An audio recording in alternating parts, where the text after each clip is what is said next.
एक राजा था, उसे पढ़ने लिखने का बहुत शौक था। एक बार उसने मंत्री परिषद के माध्यम से अपने लिए एक शिक्षक की व्यवस्था की।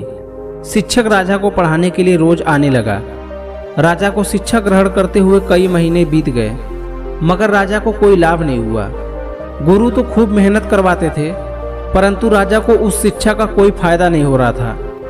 राजा बड़ा परेशान हुआ कि गुरु की प्रतिभा और योग्यता पर सवाल उठाना भी गलत था, क्योंकि वो एक बहुत ही प्रसिद्ध और योग्य गुरु थे। राजा ने एक दिन हिम्मत करके गुरु के सामने अपनी जिज्ञासा रखी। हे गुरुवर, क्षमा कीजिए, मैं कई महीने से आपसे शिक्षा ग्रहण कर रहा हूँ, पर मुझे इसका कोई लाभ नहीं हो रहा है। ऐसा क्यों? गुरुवर, कृपया करके आप इस सवाल का उत्तर जल्दी दीजिए। राजा ने विनती की। गुरुजी ने कहा, राजन, बात बहुत छोटी है, परंतु आप बड़े होने के कारण इसे समझ नहीं पा रहे हैं और परेशान और दुखी हैं। माना कि आप एक बहुत बड़े राजा हैं, आप हर दृष्टि में मुझसे पद और प्रतिष्ठा में बड़े हैं, परंतु यहाँ आपका और मेरा रिश्ता एक गुरु और शिष्य का है। गुरु होने के नाते मेरा स्थान आपसे ऊंचा होना चाहिए था, परंतु आप स्वयं ऊंचे सिंहासन पर बैठते हैं और मुझे अपने से नीचे के आसन पर बिठाते हैं। बस यही कारण है कि जिससे आपको ना तो कोई शिक्षा प्राप्त हो रही है और ना ही कोई ज्ञान मिल रहा है। आपके राजा होने के कारण मैं आपसे यह बात नहीं कह पा रहा था।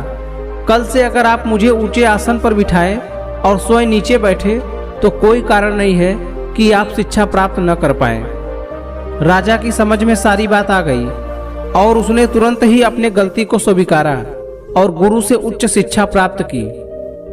तो दोस्तों, इस कहानी से हमें यह सीख मिलती है कि हम रिश्ते, नाते, पद या धन, वैभव किसी में भी कितने ही बड़े क्यों न हो, अगर हम अपने गुरु को उचित स्थान नहीं देते हैं तो हमारा भला होना मुश्किल है। और यहाँ स्थान का अर्थ सिर्फ ऊंचा या नीचा बैठने से नहीं, इसका सही अर्थ है कि हम अपने मन में गुरु को क्या स्थान दे रहे हैं। क्या हम सही मायने में उनको सम्मान दे रहे हैं या स्वयं ही श्रेष्ठ होने का घमंड कर रहे हैं? अगर हम अपने गुरु या शिक्षक के प्रति तुच्छ भावना रखेंगे तो हमें उनकी योग्यताओं और अच्छाइयों का कोई लाभ नहीं होगा। तो दोस्तों, आपको कहानी पसंद आई तो लाइक जरूर करें। धन्यवाद।